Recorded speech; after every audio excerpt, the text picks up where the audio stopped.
Assalamualaikum warahmatullahi wabarakatuh.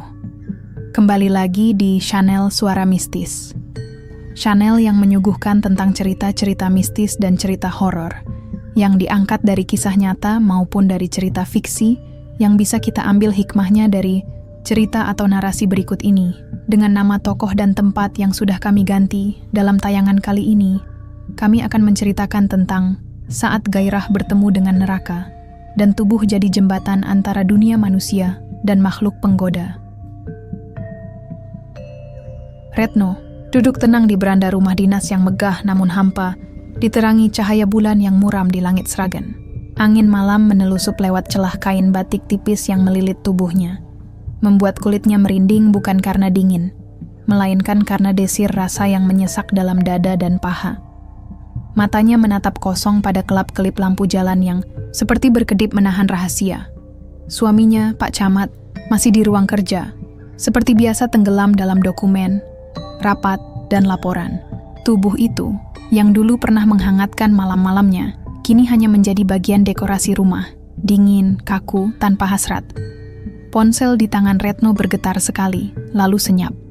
Ia membuka layar, dan bibirnya mengulas senyum tipis. Sebuah pesan singkat dari Galang.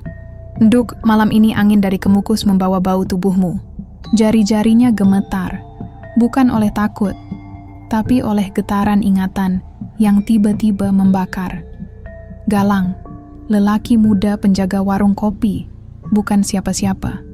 Tapi cara ia menatap, berbicara, bahkan sekadar memegang gelas teh, seperti menyimpan bara, maut yang Retno rela hirup hingga ke paru-paru terdalamnya. Mereka telah bertemu diam-diam beberapa bulan terakhir. Tubuh mereka telah saling menyatu lebih dari yang diizinkan oleh langit. Tapi kali ini berbeda. Kali ini, Galang mengajaknya ke gubuk bambu tua yang berdiri sunyi di bawah tebing Gunung Kemukus, tempat yang bahkan warga setempat enggan dekati saat malam turun. Retno berangkat diam-diam, hanya mengenakan daster hitam, tipis dan kerudung kecil yang lebih banyak memperlihatkan kulitnya ketimbang menutup. Sepatu hak dilepas, ia berjalan kaki dari ujung jalan, membiarkan kaki telanjangnya menyentuh tanah dan akar. Gunung Kemukus berdiri seperti sosok tua yang menyimpan nafsu dalam rongsokan legenda. Orang-orang bilang, tempat itu menyimpan kutukan, tempat orang datang bukan untuk berdoa dengan hati suci, tapi untuk menyerahkan tubuhnya pada sesuatu yang tak terlihat, namun sangat lapar. Dan malam ini, Retno akan menjadi bagian dari legenda itu, bukan sebagai peziarah, tapi sebagai persembahan. Gubuk itu berdiri reot, dibangun dari bambu tua dan daun rumbia. Lilin-lilin kecil menyala di sekitarnya, ditiup angin lalu hidup kembali seperti ada yang melindunginya. Galang sudah menunggu, duduk bersila dengan tubuh setengah telanjang, hanya bersarung dan dada terbuka yang ditoreh garis-garis tinta hitam seperti raja. Matanya memancarkan api. Tapi ada sesuatu yang lain malam ini. Dalam sorotnya, ada kepedihan yang menyelinap, seperti lelaki yang tahu ia sedang mengantar kekasihnya menuju mulut neraka, tapi tak bisa mundur. Retno masuk tanpa kata. Saat Galang menyentuh lengannya, kulitnya seperti dialiri arus halus dari entah dimensi mana. Mereka tak perlu bicara. Tubuh mereka sudah tahu jalannya. Tapi di tengah pelukan dan desahan itu, Retno merasakan sesuatu yang lebih dari sekadar orgasme. Setiap ciuman Galang terasa seperti mantra. Setiap erangan terdengar seperti doa kuno. Galang membisikkan kata-kata dalam bahasa yang tak Retno pahami. Dan tubuhnya mulai menggigil bukan karena dingin, tapi karena energi yang mengalir seperti ular ke seluruh pori-porinya. Ia melihat sekeliling. Dinding bambu bergoyang, namun tidak karena angin. Lantai terasa berdenyut di bawah tubuh mereka yang basah oleh keringat dan hawa dupa. Lilin-lilin itu menari dengan api yang tak kuning, melainkan biru kehijauan. Bau kemenyan menyengat.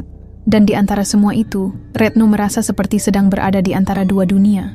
Di satu sisi dipeluk seorang lelaki muda dengan tubuh menggoda. Di sisi lain sedang ditiduri oleh sesuatu yang tak terlihat tapi jelas sangat.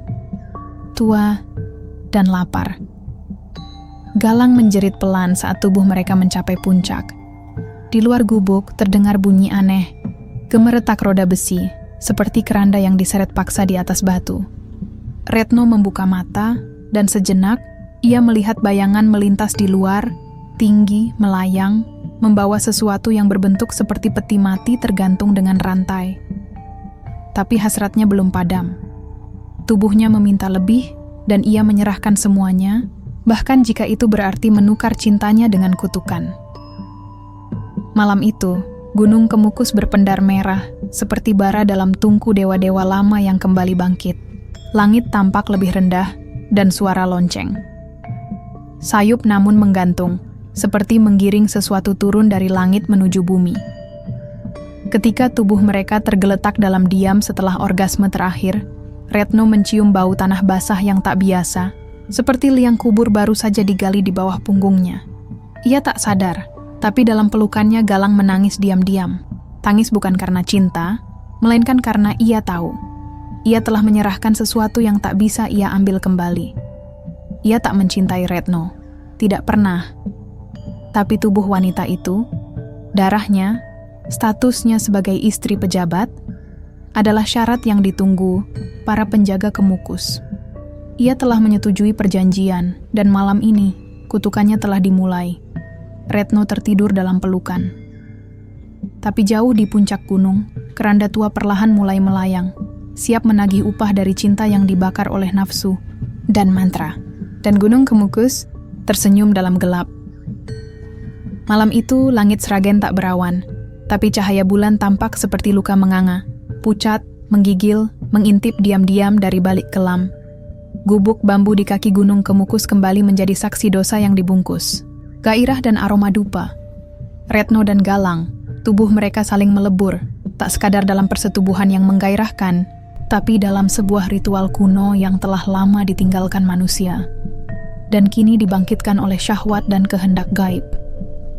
Galang menyalakan dupa dari dalam kantong kulit hitam. Aroma menyengat menyeruak, bukan kemenyan biasa, tapi campuran akar, bahar serbuk tengkorak burung hantu dan darah haid pertama dari gadis suci.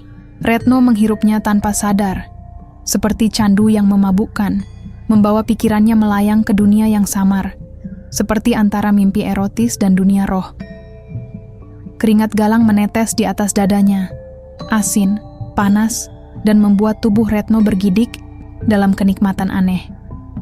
Desahan mereka menyatu dengan suara-suara asing di sekeliling gubuk, seperti ada yang menonton dari balik semak, atau menari di antara bayangan pohon jati tua. Jangan hentikan. Bisik Retno, matanya separuh terpejam, sementara tubuhnya terus berguncang mengikuti irama yang dipandu entah oleh siapa, tapi Galang tidak sekadar mencumbunya. Ia merapal sesuatu, kata-kata yang tidak berasal dari bahasa manusia biasa. Nada suaranya berubah, serak, berat, seperti suara tua yang keluar dari rongga tenggorokan muda. Ia menyebut nama-nama yang terdengar, seperti mantra iblis, Nyaratas, Kadjot, Rengganis, Mbadrak Gunung, Simbar Kelambu. Udara di sekeliling menjadi berat. Api lilin yang menyala biru berkedip cepat, lalu membeku diam seperti takut bergerak. Retno mulai merasa tubuhnya berubah. Bukan sakit, tapi seolah ada yang masuk ke dalam pori-porinya. Setiap sentuhan Galang kini terasa seperti sentuhan tangan-tangan lain, tak terlihat tapi nyata, dingin, licin, dan liar. Ia ingin menjerit, tapi lidahnya keluh oleh kenikmatan yang tidak berasal dari dunia ini. Setiap desahannya berubah menjadi segel. Setiap orgasme adalah pengunci yang mengikat pintu, antar dimensi, menguatkan ikatan antara manusia dan entitas yang selama ini tidur di perut Gunung Kemukus. Gubuk itu berguncang ringan, bukan karena gerakan tubuh mereka, tapi karena tanah di bawahnya seperti ikut bernapas. Ranting-ranting bambu berderak, daun ilalang melambai seolah menyambut sesuatu yang datang dari jauh. Dan ketika Retno mencapai puncak gairahnya, lebih dalam, lebih panas dari malam-malam sebelumnya, ia melihatnya. Di antara anyaman atap ilalang, sesosok bayangan hitam berdiri. Bersayap, tinggi, tubuhnya seperti asap yang memadat, dengan mata merah menyala seperti bara di ujung dunia. Sosok itu tidak bergerak, hanya menatap mereka. Tatapan yang tidak menghakimi, tapi juga bukan penuh nafsu, hanya dingin, haus, dan penuh sabar, seperti menunggu sesuatu jatuh ke dalam perangkapnya. Retno tak bisa mengalihkan pandangannya, Bahkan saat tubuh Galang menekan lebih dalam lagi, dan suara mantra terus mengalir dari bibir lelaki muda itu, seperti air hitam yang tak pernah kering. Lalu semuanya berhenti. Senyap. Sejenak, tak ada suara selain napas mereka yang saling bertabrakan. Retno terbaring lemas, matanya tetap menatap ke atap, tempat makhluk bersayap itu berdiri tak bergeming. Galang memeluknya dari belakang, tapi kini tubuhnya dingin seperti tubuh yang baru saja keluar dari liang lahat. Retno ingin bertanya, ingin menuntut penjelasan, tapi sebelum ia sempat bicara, Galang membisikkan satu kalimat. "Malam ini, kau sudah bukan milik manusia lagi, Nuk." Suara itu bukan suara Galang. Retno menoleh cepat, dan di hadapannya, mata Galang tak lagi seperti biasa. Hitam, kosong, dan di sudut bibirnya mengalir darah tipis yang membentuk huruf-huruf asing di dadanya yang bertato. Ia mencium Retno, satu kali, dalam, lama, dan ketika bibir mereka berpisah, lidah Galang menyisakan rasa besi yang getir di mulutnya. Retno mengenakan kainnya kembali dengan tangan gemetar. Dunia sekeliling tampak miring, seperti realitas telah melarikan diri pelan-pelan. Ia keluar dari gubuk, namun begitu kakinya menginjak tanah, ia mendengar suara itu, suara kereta kayu tua, gemeretak pelan namun berat, seperti keranda yang diseret dari balik bukit. Di langit, angin bertiup membawa harum bunga kananga bercampur, anyir darah. Retno menoleh, dan di kejauhan, di puncak Gunung Kemukus, sinar merah menyala seperti obor pemanggil arwah. Tubuhnya menggigil, tapi bukan oleh rasa takut, melainkan oleh kegilaan yang mulai tumbuh dalam rahimnya. Ada sesuatu yang kini hidup di dalamnya, sesuatu yang ia bawa turun dari pelukan lelaki penjaga warung kopi, yang kini tak sepenuhnya manusia. Malam itu, Retno tak pulang. Ia duduk di batu di tepi sungai, tubuhnya telanjang basah oleh embun dan keringat dosa. Ia tahu, hidupnya sudah bergeser. Apa yang ia rasakan malam ini bukan hanya kenikmatan, tapi panggilan. Ia telah mengetuk pintu yang seharusnya tetap tertutup. Dan pintu itu kini menganga Retno menangis. Tapi dalam tangisnya, ada senyum yang tak manusiawi, menggantung di sudut bibirnya, seperti senyum seorang wanita yang baru saja menjadi milik iblis. Beberapa malam setelah pertemuan terakhir di gubuk bambu itu, Galang tak lagi terlihat di warung kopi miliknya. Warga mulai bertanya-tanya, tapi tak satu pun yang berani mencari lebih dalam. Gunung Kemukus, meski sering didatangi mereka yang haus kekayaan instan, tetap menyimpan aura yang tak bisa ditawar. Mereka tahu jika seseorang yang bermain dengan pesugihan hilang mendadak, maka pasti ada utang yang sedang ditagih oleh dunia gaib. Lalu, suatu malam, seorang pencari kayu menemukan Galang. Ia berjongkok di depan gubuk bambu itu, bukan duduk, tapi seperti bersimpuh dalam posisi sembahyang yang aneh. Seluruh tubuhnya hangus dan mengelupas seperti digoreng dalam minyak panas. Asap tipis mengepul dari luka-luka terbuka di bahunya, kulitnya pecah-pecah meneteskan cairan gelap, bukan darah, tapi sesuatu yang lebih kental dan bau seperti getah dari pohon mati. Kedua matanya kosong, putih, seolah sudah tidak mengenali cahaya dunia, tapi ia hidup, atau setidaknya belum mati. Mulutnya bergerak pelan, mengeluarkan suara yang tak seharusnya keluar dari tubuh manusia. Suara gemeretak seperti roda kayu tua yang diseret di atas bebatuan, gemuruh berat seperti keranda yang digeret. Paksa menuju liang kubur. Lonceng kecil terdengar di sela-sela suara itu, seperti denting yang menggiring roh ke tepi kematian. Warga ketakutan, tak satu pun mendekat. Mereka hanya melempar sesajen dari kejauhan, berharap Galang segera dibawa, kembali oleh dunia yang mengutuknya. Tapi anehnya, setiap malam saat bulan menyentuh puncaknya, tubuh Galang yang terbakar itu berdiri tegak, diam, memandangi Gunung Kemukus dengan tatapan kosong dan gelap. Tidak bergerak, tidak bersuara, kecuali bisikan keranda yang terus bergema dari dalam tubuhnya. Retno mendengar kabar itu, dan justru jantungnya berdebar dengan rindu yang sakit. Ia tak merasa takut. Justru tubuhnya menggigil oleh kenangan terakhir bersama Galang, ketika peluh mereka menyatu dalam zikir setan, ketika orgasme berubah menjadi mantra gaib. Malam-malamnya kini tak tenang. Setiap tidur, Galang datang dalam Mimpinya tak seperti dulu, tapi dengan kulit hangus dan mata putih. Ia mencumbunya perlahan, menjilat seluruh tubuh Retno dengan lidah dingin dan kasar seperti kulit ular, sementara bayang-bayang gelap menari di sekeliling mereka. Dada Retno bergelombang, tapi bukan oleh gairah semata, melainkan oleh rasa bersalah yang justru semakin memabukkan. Dalam mimpi itu, tubuh Galang seperti mayat panas, memeluknya dari belakang, menghisap telinganya, menggerakkan pinggulnya lambat dan dalam. Retno tak bisa lari, tapi juga tak ingin. Ia menyerahkan dirinya, merasakan setiap tusukan seolah sedang dihukum dan dicintai oleh setan yang ia panggil sendiri. Dan saat klimaks menghantam seperti badai petir, selalu ada suara yang terdengar, jauh, lonceng. Dentingnya menggema lembut, mengiris udara, seolah setiap detik adalah waktu yang dicuri dari alam kematian. Pagi harinya, Retno terbangun dengan tubuh basah. Bukan oleh keringat, tapi cairan aneh yang meninggalkan aroma kemenyan dan bau tanah basah. Di lehernya ada bekas ciuman, ungu kehitaman seperti gigitan dalam. Ia mencoba membersihkannya, tapi tak bisa. Bekas itu seperti tanda, stempel milik yang ditinggalkan oleh sesuatu yang tidak akan melepaskannya. Ia mencoba kembali menjalani hidup seperti biasa, mendampingi Pak Camat dalam acara-acara resmi, tersenyum di depan warga, mengenakan kebaya ketat yang menyembunyikan luka yang terus tumbuh di balik kulitnya. Tapi di dalam, tubuhnya meronta. Setiap kali Pak Camat menyentuhnya, tubuh Retno dingin dan mati rasa. Tidak ada getaran, tidak ada gairah, hanya kenangan Galang dan api setan yang pernah menyala di tubuhnya yang kini tak bisa dipadamkan. Pada malam Jumat Kliwon berikutnya, Retno kembali ke gubuk itu. Ia melangkah perlahan, mengenakan kain batik merah tua dan selendang hitam yang biasa dipakai dalam prosesi pesugihan. Rambutnya digelung sederhana, wajahnya polos tanpa riasan, tapi matanya dipenuhi api dan air mata.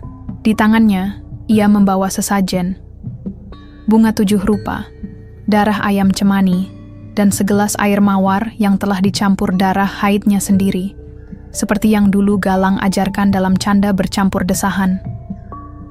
Di depan gubuk, Galang masih berdiri, tubuhnya membusuk perlahan, tapi tetap gagah, seperti menantikan istri gaibnya kembali.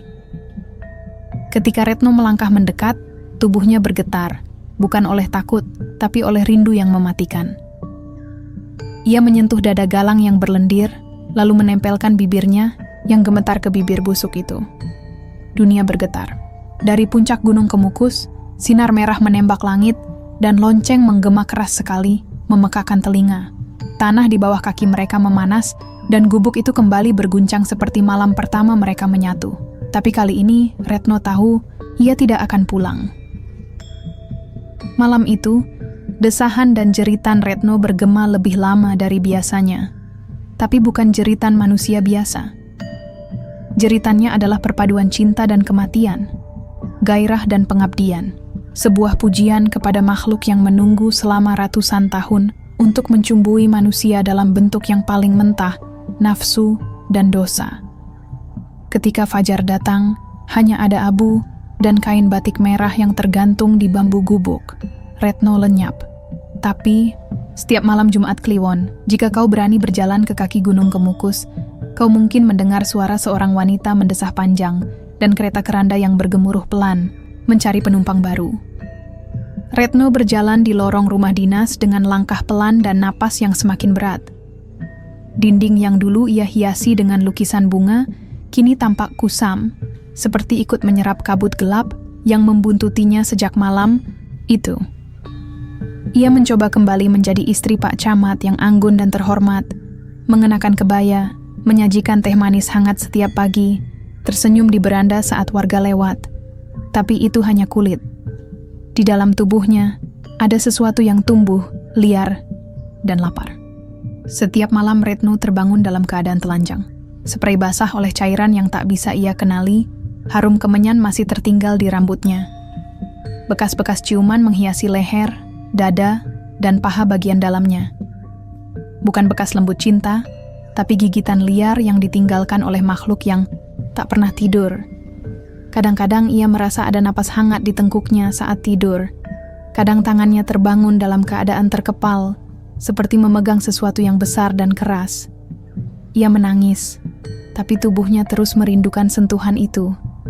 Sentuhan dari dunia yang tak lagi punya batas antara hidup dan mati. Ia mencoba sholat malam, tapi begitu mengangkat takbir, tenggorokannya tercekat, tubuhnya menggigil hebat, dan pandangan matanya dipenuhi kilasan bayangan galang, dengan mata putih dan tubuh melepuh, berdiri di sudut kamar, telanjang, menatapnya dengan senyum penuh dendam dan hasrat. Setiap malam, bayangan itu semakin jelas, semakin mendekat. Terkadang ia merasa dipeluk, diraba, bahkan dicumbu saat tengah malam, dengan irama yang dulu ia kenal. Tapi kini bukan gairah, melainkan pemaksaan dari sesuatu yang tidak bisa ditolak. Pagi hari, ia merasa seperti mayat berjalan. Wajahnya memucat, tulang pipinya menonjol, dan urat-urat biru kehijauan mulai terlihat di bawah kulitnya. Masyarakat mulai berbisik-bisik. Ibu camat yang dulu cantik dan segar kini tampak seperti wanita yang sedang sekarat pelan-pelan. Dalam keputusasaan, Retno mendatangi Mbah Kawis, dukun sepuh yang tinggal di tepi hutan. Dikenal tak hanya sakti, tapi juga dijauhi karena konon ia pernah menyegel arwah pesugihan di masa lalu. Mbah Kawis duduk bersila di depan perapian, matanya menyipit menatap Retno yang datang dengan wajah tanpa warna. Sebelum Retno bicara, ia sudah berkata, lirih namun tajam, "Kau sudah menyentuh nyawa lewat syahwat nak. Sekarang tinggal tunggu kerandanya datang untuk menjemput sisa yang belum lunas." Retno tercekat. "Apa yang harus saya lakukan, Mbah? Saya hanya ingin kembali normal. Saya tidak tahu kalau semua ini kau tahu." "Tapi kau pura-pura tidak," potong Mbah Kawis. "Kemukus tidak main-main. Siapa yang bersetubuh di sana bukan cuma menyerahkan tubuh, tapi juga menukar sebagian jiwanya. Dan laki-laki itu galang, bukan hanya menidurimu. Ia menjadikanmu gerbang." Retno menangis, tapi air matanya seperti tak berguna. Tangisannya bukan karena menyesal, tapi karena rindu yang menyakitkan. Ia ingin lepas, tapi tubuhnya terus memanggil galang. Bahkan sekarang, saat bicara dengan Mbah Kawis, ia bisa merasakan geliat halus di antara pahanya. Aroma dupa dan tanah basah mengambang samar di udara, seperti tangan lembut galang sedang merayap dari dalam bayang-bayang. "Kau harus menyegel dirimu kembali, sebelum keranda itu menjemputmu seperti dia," lanjut Mbah Kawis sambil menunjuk bayangan hitam di pojok ruangan. "Tapi itu tidak mudah, karena bagian dari jiwamu sudah tidur di dalam keranda, dan hanya satu cara untuk mengambilnya kembali." Retno menatap Mbah Kawis dengan mata basah. "Kau harus mengusirnya dengan tubuhmu sendiri. Terakhir, tapi bukan dengan cinta, nak. Dengan pengkhianatan yang lebih dalam dari sebelumnya. Kau harus meniduri lelaki lain. Bukan karena nafsu, tapi karena kemarahan. Itu akan membuat kerandanya goyah. Dan saat itu terjadi, aku bisa menolong menyegel bagian jiwamu kembali." Retno tak langsung menjawab. Tapi di dalam dirinya, badai mulai mengamuk. Ia tahu siapa yang harus ia tiduri. Lelaki yang lebih suci dari semua pria yang pernah ia dekati. Lelaki yang diam-diam memuja dirinya meski tahu ia adalah istri pejabat. Lelaki muda yang selama ini jadi guru ngaji anak-anak di langgar dekat rumah. Sosok polos yang sering menghindari tatapan matanya, tapi selalu mematung setiap kali Retno lewat dengan kain batik ketat dan kebaya tipis saat senja. Malam itu, Retno berdiri lama di depan cermin. Ia mengenakan kain satin hitam tanpa dalaman. Rambutnya digerai, tubuhnya dilumuri minyak bunga kantil dan melati. Aroma yang dulu membangkitkan gairah galang. Tapi malam ini, ia bawa aroma itu untuk menipu takdir. Bibirnya dioles tipis dengan darah ayam cemani yang telah ia simpan sejak kunjungan ke Mbah Kawis. Tubuhnya menolak, tapi gairah jahat itu tetap bangkit. Dan di luar rumah, suara lonceng kembali menggema. Pelan, namun tak putus. Tanda bahwa waktu untuk menebus dosa akan segera tiba. Hujan turun gerimis di atas desa Kemukus, mengguyur ladang-ladang yang mulai ditinggalkan petani sejak malam-malam berubah menjadi labirin mimpi basah yang berakhir dengan kematian. Satu demi satu, lelaki muda desa jatuh sakit tanpa sebab jelas. Mereka mengigau di tempat tidur, menggigil seperti terserang malaria, namun kulit mereka menghitam dari dalam, merekah di beberapa bagian, melepuh seperti disayat bara. Di sela-sela tubuh yang bergetar, selalu ada satu kalimat yang mereka bisikkan lirih sebelum tak sadarkan diri. Dia datang dari ladang, perempuan itu, mengangkangi malam, dan membawa bau tanah kuburan. Retno menatap keluar jendela. Kamar sewaannya di Solo, tempat ia mencoba lari dari teror yang ia pikir bisa ditinggalkan. Tapi di balik kaca yang berembun, bayangan keranda terus muncul samar. Suara lonceng terdengar, menggema dari tempat yang seharusnya jauh, tapi kini terasa berada di tengkuknya sendiri. Ia tidak sedang melarikan diri. Ia sedang diburu. Oleh dirinya sendiri atau sesuatu yang telah mengambil bentuknya dan menjelma menjadi mimpi paling liar dan paling jahanam bagi para lelaki. Ia menyadari satu hal mengerikan. Tubuhnya telah dipinjam. Sosok lain, entitas gaib yang menetas dari setiap orgasme dan desahan di gubuk pesugihan itu, kini berjalan dengan wujudnya. Ia melihat dari berita desa. Lelaki yang menderita, semuanya punya satu kesamaan. Pernah bermimpi disetubuhi oleh wanita, berpakaian merah tipis, bermata hitam penuh lumpur dan lidah menjulur panjang. Wanita itu tak berkata, hanya mendesah, menindih, menari dengan pinggul seperti ular basah, lalu meninggalkan tubuh mereka hangus dari dalam, seperti lilin meleleh, tanpa api. Retno tidak lagi bisa menutup mata tanpa melihat ladang becek, tubuh telanjang, dan derak keranda yang menunggu di pinggir sawah. Ia bangun dengan cairan asing membasahi pahanya. Aroma melati dan darah masih menempel di sela kulit. Dalam cermin, ia melihat sosoknya sendiri. Namun matanya seolah bukan lagi miliknya. Ada sesuatu yang lain, sesuatu yang tertawa pelan dalam diamnya, mengejek keinginannya untuk lari, menghina hasratnya yang dulu dipikir cinta.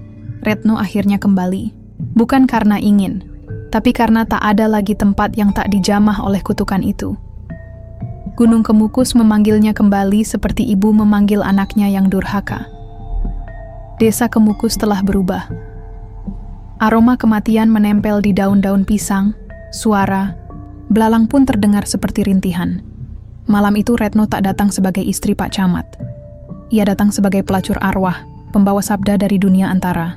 Pakaian merah menyala membalut tubuhnya yang makin kurus, namun lekuk tubuhnya justru semakin mematikan. Kecantikannya kini seperti bunga bangkai, menarik, eksotis, tapi memabukkan dan mematikan. Ia menuju langgar kecil di dekat ladang, tempat lelaki muda yang pernah ia incar dulu, kini tengah tertidur usai sholat Isya. Nama pemuda itu Wahyu, penghafal Quran yang matanya jernih, dan selalu menghindar saat Retno lewat dengan aroma tubuh yang menggoda. Namun malam ini, Retno tak datang dengan senyum. Ia datang dengan niat. Wahyu terbangun karena bau melati yang menusuk. Di ambang pintu, Retno berdiri, basah oleh gerimis. Kebaya merah menempel di kulitnya seperti luka. Tanpa sepatah kata, ia masuk dan menutup pintu. Wahyu membeku, mulutnya ingin mengucap takbir, tapi tubuhnya lumpuh. Retno mendekat pelan, menunduk di hadapannya, dan mulai membuka satu persatu kancing baju pemuda itu. "Aku butuh tubuhmu," bisiknya. "Untuk menghentikan semua ini." Wahyu gemetar, air mata menetes. Tapi tubuhnya bereaksi. Nafsu yang selama ini ditekan meledak dalam kepanikan. Dan saat Retno menindihnya, menyatukan tubuh mereka di atas sajadah yang basah oleh air wudhu, langit menggelegar. Di luar langgar, suara keranda terdengar jelas. Roda tua menyeret beban dari langit, dan dari puncak Kemukus, cahaya merah kembali menyala seperti bara yang terbangun. Gubuk tua di kaki gunung berderak meski tak ada angin. Seekor burung gagak mati mendadak di tengah jalan desa. Retno menjerit saat mencapai klimaks. Tapi jeritannya bukan jeritan nikmat. Itu jeritan pertaruhan nyawa. Dalam detik-detik orgasme, itu ia melihat Galang, atau apapun yang tersisa dari makhluk itu, berteriak dari dalam keranda, tubuhnya terbakar, matanya meleleh, mencoba menariknya kembali. Tapi tubuh Retno kini dikunci oleh gairah yang lahir dari rasa bersalah dan pengkhianatan suci. Wahyu pingsan. Retno roboh di sampingnya. Dan malam itu, untuk pertama kalinya dalam berbulan-bulan, tidak ada suara lonceng. Tidak ada mimpi ladang. Tidak ada keranda yang melayang. Tapi jauh di langit barat, awan membentuk dua sosok melayang, pria dan wanita, menyatu dalam tarian abadi di atas keranda yang berputar perlahan. Retno kembali ke desa Kemukus, seperti bayang pulang ke tubuh. Ia tidak memberi kabar, tak berbicara dengan siapapun. Hanya masuk ke rumah dinas yang telah berdebu, menutup semua jendela dan mengunci semua pintu. Tak ada suara selain detik jam dan napasnya sendiri yang kini terdengar seperti hela nafas dari dua dunia. Namun malam tak pernah sungguh sepi di desa ini. Malam pertamanya kembali, saat angin dari barat mulai menampar dinding rumah tua itu, suara galang terdengar dari bawah lantai papan, parau, pelan, memohon. Retno, bukakan, aku dingin, sentuh aku lagi.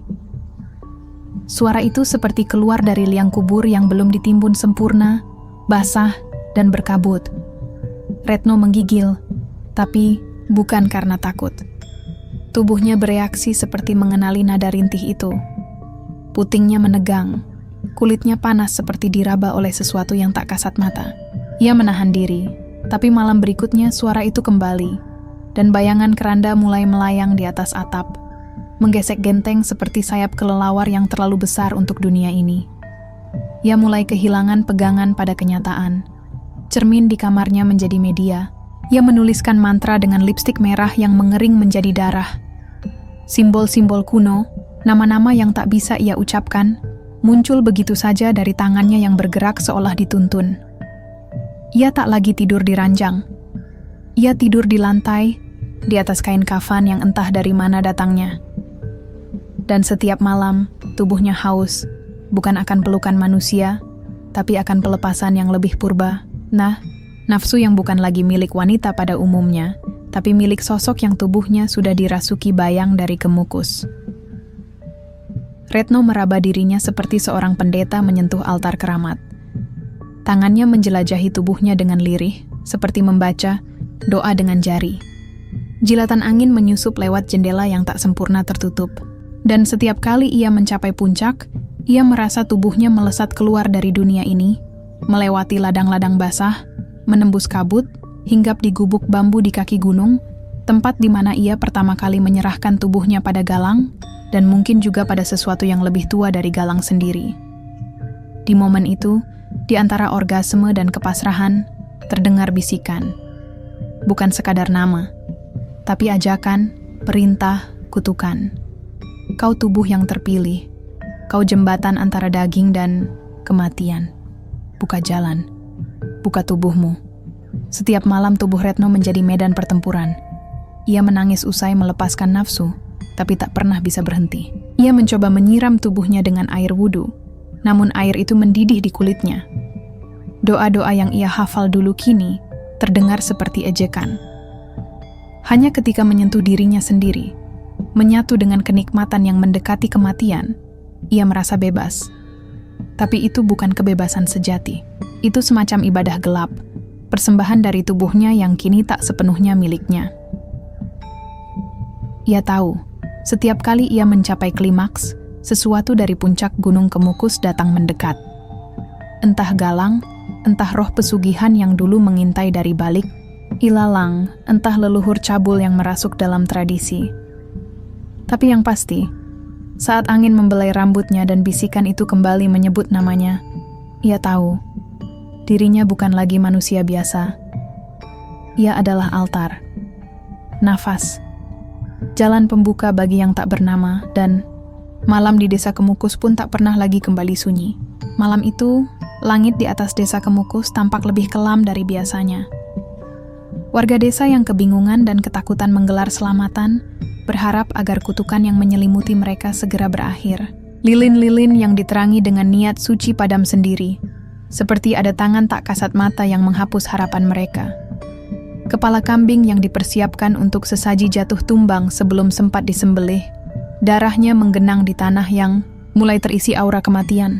Semua tahu, malapetaka sudah datang. Mbah Kawis, dukun tua yang tinggal di hutan luar desa, datang dengan langkah pasti, matanya tak berkedip seolah mengetahui apa yang harus dilakukan. Dengan suara beratnya, ia mengungkapkan kebenaran yang sangat ditakuti. Keranda arwah penggoda sudah aktif, tak ada yang bisa menghentikannya sekarang, selain pengorbanan dari yang pertama membuka jalan. Dan itu, Nak, hanya bisa dilakukan olehmu. Kau sudah membuka gerbang, dan kini gerbang itu harus ditutup dengan darahmu sendiri. Retno berdiri tertegun di hadapan Mbah Kawis, bibirnya terkatup rapat. Ia tahu, sejak awal tubuhnya sudah bukan miliknya. Ia tahu bahwa gairah yang menggelora dalam dirinya adalah bagian dari kutukan. Tapi tidak ada pilihan lain. Mbah Kawis memberi jalan terakhir yang harus ditempuh, menjadi korban dari keinginan yang sudah meledak di Gunung Kemukus. Tanpa berkata sepatah kata pun, Retno berdiri dan menuju kamar. Ia mengenakan pakaian merah menyala, warna yang sejak lama dipakai dalam ritual pesugihan di gunung itu. Pakaian itu menggoda dan membara, memantulkan sinar rembulan yang semakin redup. Bunga 7 rupa ia taburkan di atas tubuhnya. Minyak harum yang menyegat hidung berbaur dengan wangi darah yang tak bisa dihilangkan. Ia berjalan, langkahnya pasti meski tubuhnya gemetar. Setiap langkahnya menyuarakan gejolak dari dalam. Bukan lagi hanya pelukan yang dicari, tapi keseluruhan tubuhnya yang harus dipersembahkan pada kutukan yang melingkupinya. Puncak Kemukus tampak jauh. Bayangannya seolah lebih tinggi dari langit itu sendiri. Setiap inci tanah yang ia injak terasa membawanya lebih dekat ke dalam cengkeraman takdir. Suara angin yang menerpa telinga terdengar seperti bisikan yang makin kuat. Nama Galang, nama iblis, dan nama Naa yang tak pernah ia pahami, semuanya berbaur menjadi satu. Dalam jiwanya ada getaran yang tak bisa dihentikan. Retno akhirnya tiba di altar batu yang terletak di puncak, tempat pertama kali ia dipertemukan dengan kutukan ini. Hutan sekelilingnya sunyi, angin tak lagi berbisik, hanya ada suara lonceng yang entah dari mana datangnya. Keranda itu sudah datang, mengapung perlahan dari kegelapan. Loncengnya berbunyi, dan dengan itu, puncak Kemukus menampakkan wajahnya yang lebih gelap dari malam itu. Ia berdiri telanjang di altar batu, tubuhnya bergetar, bukan karena kedinginan, tapi karena nyala api yang seakan memancar dari dalam dirinya. Retno menunggu, tubuhnya semakin panas, otaknya berputar-putar dalam keinginan yang tak terkendali. Ia tahu keranda itu hanya akan datang untuk jiwa-jiwa yang rela melepaskan diri sepenuhnya. Jiwa yang tak lagi bisa membedakan antara cinta, nafsu, dan kutukan. Lonceng bergema lebih keras, dan di antara gelap itu, sosok dari dalam keranda mulai muncul. Galang, atau sesuatu yang menyerupainya, kini berdiri di hadapan Retno. Matanya kosong, tubuhnya hancur, tapi ada satu hal yang tak berubah, nafsu di dalamnya. Nafsu yang sama yang pernah mereka bagikan dalam gelap, di bawah bayang-bayang pesugihan. Kini, wajahnya tak lagi manusia, tubuhnya busuk, tapi hawa yang ia pancarkan sama kuatnya dengan malam pertama mereka bersama. Retno tahu, malam ini ia akan menyatu dengan kekuatan yang tak bisa dipahami manusia. Tanpa kata, ia melangkah ke depan, tubuhnya bergerak seperti ditarik oleh sesuatu yang lebih besar dari dirinya. Keranda itu membuka tutupnya, dan dengan satu gerakan tak terduga, sosok itu, Galang yang sudah mati, menyambutnya. Tubuh mereka bersatu, bukan lagi sebagai manusia dan kekasih, tapi sebagai dua entitas yang melebur dalam dunia yang tak bisa dilihat oleh mata biasa. Keinginan mereka menyatu, bukan hanya dalam seksualitas, tapi dalam pengorbanan. Pengorbanan yang akan mengakhiri kutukan, sekaligus membawanya lebih dalam ke dalam jurang tak terjangkau. Dalam klimaks yang bukan hanya fisik, tubuh Retno merasakan sesuatu yang lebih dari sekadar kenikmatan. Ada rasa sakit, ada rasa kehilangan, namun juga rasa kelegaan yang luar biasa. Angin dari Gunung Kemukus berhembus kencang, dan tanah di sekitar altar retak. Seperti sebuah perjanjian yang tercapai, seperti sebuah penebusan yang harus dibayar dengan darah. Paginya, hanya ada jejak-jejak darah yang membekas di tanah. Kain merah yang sudah terbelah dua tergeletak begitu saja. Retno tidak ada lagi. Legenda itu berubah lagi. Keranda tidak lagi muncul, tapi suara lonceng tetap terdengar dalam bisikan malam. Orang-orang mulai percaya bahwa Retno bukanlah sekadar korban. Ia adalah penghubung antara dunia manusia dan dunia yang lebih kelam. Dan kini, di Gunung Kemukus, ia hidup dalam kutukan yang abadi. Sebuah bayangan yang tak akan pernah pudar. Dan siapapun yang mencoba mencari tahu lebih banyak tentang Gunung Kemukus akan selalu mendengar suara keranda itu dan merasakan hawa gelap yang menyelimuti setiap langkah mereka. Retno, dalam pengorbanan terakhirnya, telah menjadi bagian dari mitos yang akan terus hidup dalam tubuh setiap malam yang gelap. Langit terbuka lebar. Di atas, awan berwarna merah darah merayap, seperti menyelimuti dunia dalam pelukan maut. Semua di bawahnya seakan terhenti. Angin pun membeku. Tidak ada suara selain denting lonceng yang terdengar dari dalam kepala, bergema, menembus batas akal sehat. Setiap dentingan itu menambah berat di dada, seperti takdir yang sudah lama menunggu saatnya. Di tengah kesunyian itu, keranda hitam muncul perlahan, melayang turun dari langit, bagaikan sebuah pertanda dari dunia lain. Cahaya merah dari dalamnya mengiris kegelapan, seolah ada kekuatan yang menyelinap keluar dari dalam. Gerakan keranda yang lambat, penuh kehati-hatian, membuat jantung Retno berdetak lebih cepat. Di balik tutup keranda yang mulai terbuka, bayangan itu muncul, dan tubuhnya bergetar tak terkendali. Galang keluar, tapi bukan Galang yang ia kenal. Wajahnya, dulu penuh kebaikan, kini kosong. Hanya ada dua hal yang menonjol di matanya: cinta dan kebencian. Keduanya bergumul dalam pertemuan yang aneh, saling menarik, saling menyesakkan. Dia tak lagi manusia. Tubuhnya terdistorsi, seperti setengah manusia, setengah entitas dari dunia lain. Tangan yang dulu penuh kehangatan, kini terulur dengan jari-jari yang kaku, seolah mengundang Retno untuk mendekat. Retno terdiam sejenak, seolah tak percaya. Namun, di dalam hatinya, ada sebuah perasaan yang lebih kuat dari rasa takut. Hasrat. Sesuatu yang membakar dari dalam dirinya, yang telah lama tersembunyi. Sesuatu yang menunggu untuk dilepaskan, seperti api yang terpendam di balik batu. Tanpa kata, mereka saling mendekat. Mata mereka bertemu, dan sejenak dunia berhenti berputar. Tanpa peringatan, mereka berpelukan. Bukan pelukan biasa, tetapi pelukan yang mengandung beban lebih berat daripada seluruh dosa yang pernah mereka lakukan. Seperti ada tali gaib yang mengikat tubuh mereka, menarik mereka dalam satu tarikan yang tak bisa ditolak. Galang memeluk Retno dengan cengkeraman yang begitu kuat, seolah tak ingin melepaskannya lagi. Di dalam pelukan itu, Retno bisa merasakan segala kegetiran, kebencian, dan cinta yang mengalir dalam tubuh Galang. Itu bukan lagi tubuh manusia. Itu adalah tubuh yang terinfeksi oleh energi yang jauh lebih gelap, lebih kuat, lebih mematikan. Tariannya dimulai. Perlahan mereka bergerak, tak terpisahkan. Tanah di bawah mereka bergetar, seperti diserang oleh kekuatan gaib yang tak bisa dijelaskan. Udara berubah menjadi dingin, begitu dingin hingga napas mereka berembun. Api muncul entah dari mana, menyembur ke langit dan membakar pepohonan sekitar, memanaskan segala yang ada, namun tak mampu mengusir hawa dingin yang mencekam. Gerakan mereka semakin cepat, semakin liar, semakin tak terkendali.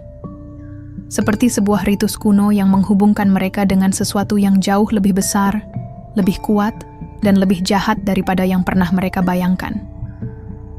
Di tengah gemuruh, langit yang bergemuruh, mereka berdua, dalam keheningan, terus bergerak.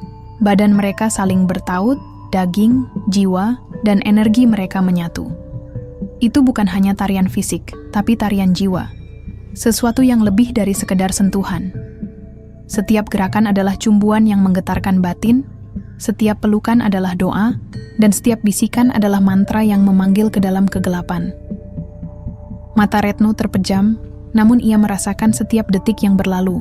Detak jantungnya bersatu dengan detak jantung Galang. Mereka menjadi satu entitas, satu keberadaan. Tubuh mereka tak lagi mengenal batas. Segala yang ada di dunia ini, baik itu rasa sakit, hasrat, atau bahkan dosa, mulai mengalir bebas, tak terbendung. Itulah orgasme terakhir yang mereka raih, bukan sekadar kenikmatan fisik, melainkan pelepasan semua yang terpendam dalam diri mereka. Namun, dalam orgasme itu, ada juga yang membenamkan mereka lebih dalam. Ketika tubuh mereka terhanyut dalam gelombang itu, Retno tahu mereka tidak akan kembali lagi. Apa yang mereka lakukan tidak akan membebaskan mereka. Itu adalah pengorbanan yang lebih besar, yang melibatkan lebih dari sekadar tubuh mereka. Itu adalah tarian maut yang membawa mereka menuju kedalaman yang tak bisa dijelaskan. Di tengah kegilaan itu, Retno merasa seperti terperangkap dalam sebuah lingkaran yang tak bisa ia hentikan.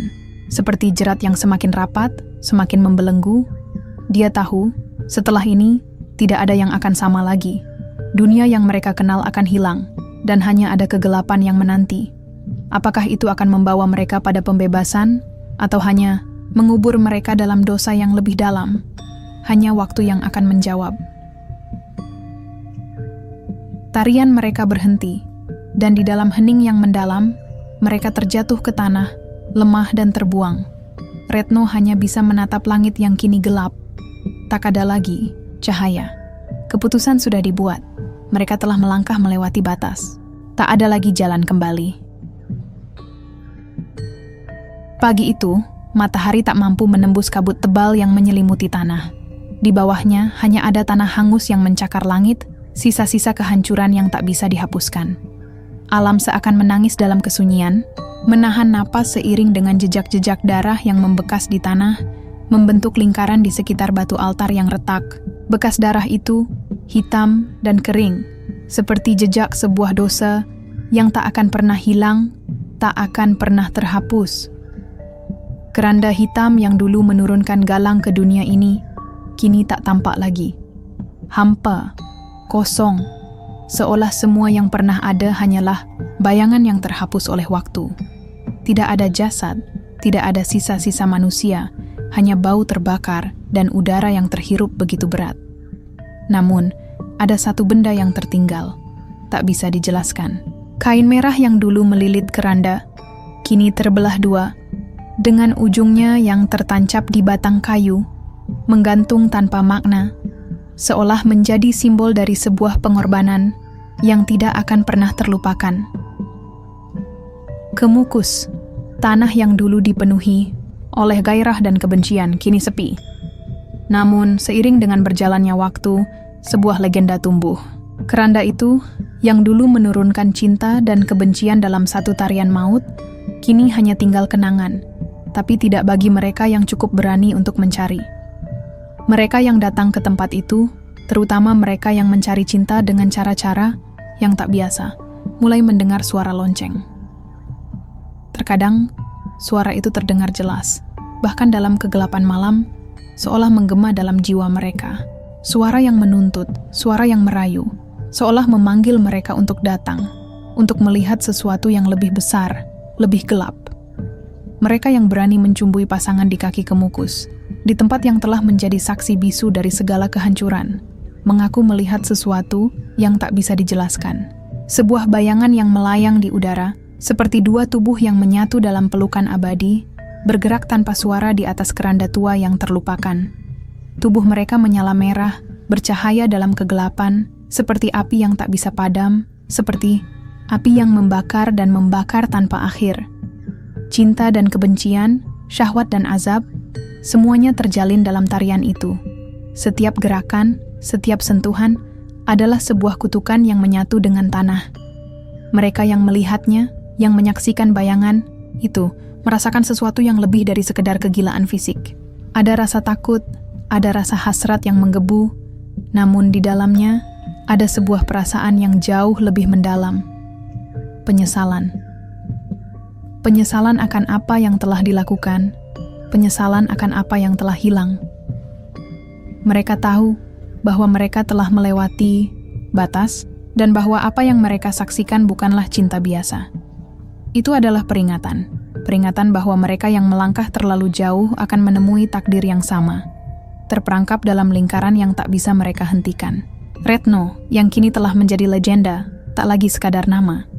Dia adalah simbol, sebuah simbol dari cinta yang tak pernah terbalas, dari hasrat yang menghancurkan, dan dari azab yang mengikat jiwa-jiwa yang terjerat dalam permainan maut, dalam bisikan angin, dalam hembusan napas yang terengah-engah di malam hari.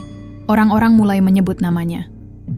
Mereka mengingatnya sebagai sosok yang pernah mencintai dan dibenci, yang pernah melepaskan segalanya untuk mendapatkan kembali apa yang telah hilang.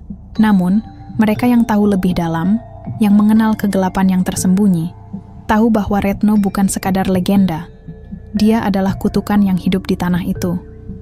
Kutukan yang tidak bisa disingkirkan, karena dia telah menyatu dengan tanah Kemukus, dengan darah dan cinta yang tak terucapkan.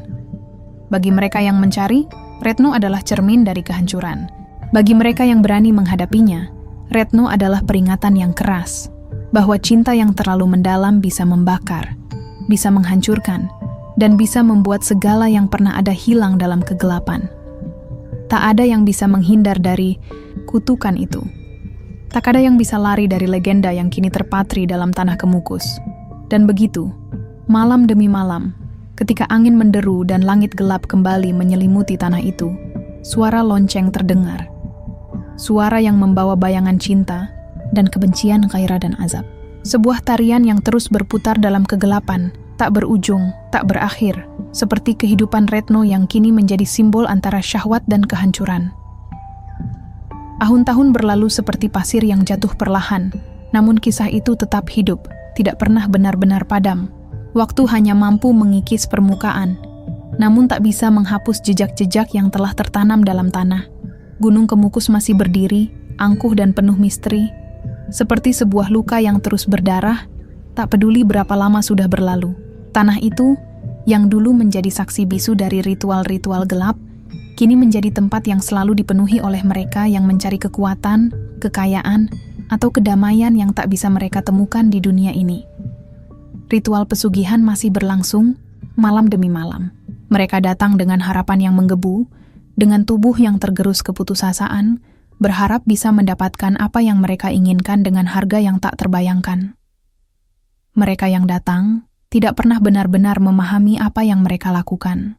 Mereka datang dengan perasaan terluka, mencari kebahagiaan dengan cara yang tak wajar, dan mereka tahu di dalam hati mereka bahwa mereka mengorbankan lebih dari sekedar tubuh mereka. Mereka mengorbankan jiwa mereka.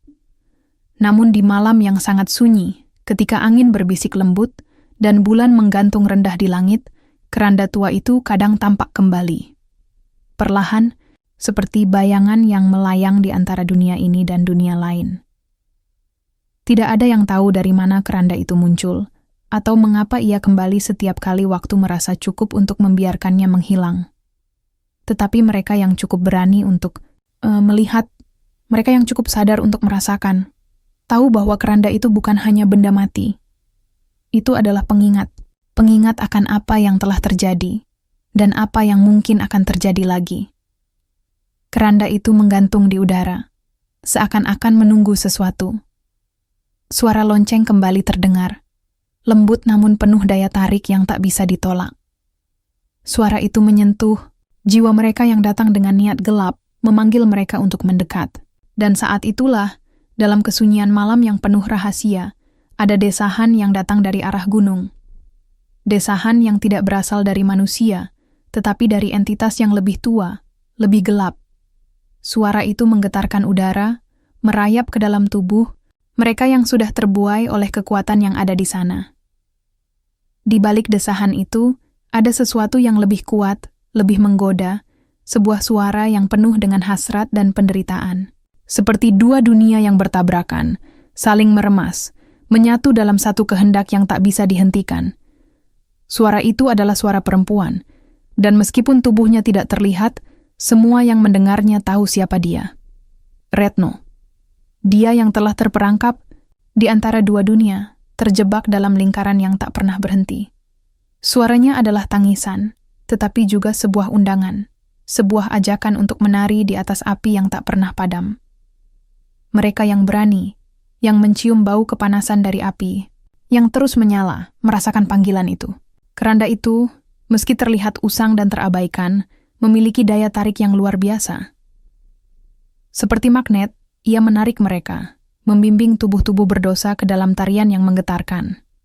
Mereka tahu, meskipun mereka menginginkan sesuatu yang lebih dari sekadar dunia ini, mereka juga tahu bahwa apa yang mereka cari akan datang dengan harga yang sangat tinggi. Di Gunung Kemukus, cinta tidak pernah suci. Tidak ada tempat untuk kesucian dalam ritus yang telah mengikatnya ke dalam kutukan yang tak terhindarkan. Di sana, cinta adalah api yang membakar jiwa, yang menyiksa dan memuaskan sekaligus. Mereka yang datang dengan niat untuk mencari cinta, kekayaan, atau kedamaian, harus siap menerima kenyataan bahwa apa yang mereka dapatkan adalah bayangan dari apa yang seharusnya mereka hindari. Keranda itu tidak pernah benar-benar pergi. Ia kembali setiap kali, membawa jejak-jejak masa lalu yang tak pernah bisa dilupakan. Dan setiap kali ia datang, itu adalah pertanda bahwa cinta, dalam segala bentuknya, tidak pernah bisa terlepas dari kegelapan. Itu adalah kutukan yang hidup, yang tumbuh bersama dengan keinginan dan hasrat yang tak pernah puas. Dan di Gunung Kemukus, yang pernah menjadi tempat suci, kini hanya ada bayangan cinta yang terperangkap dalam api yang tak pernah padam.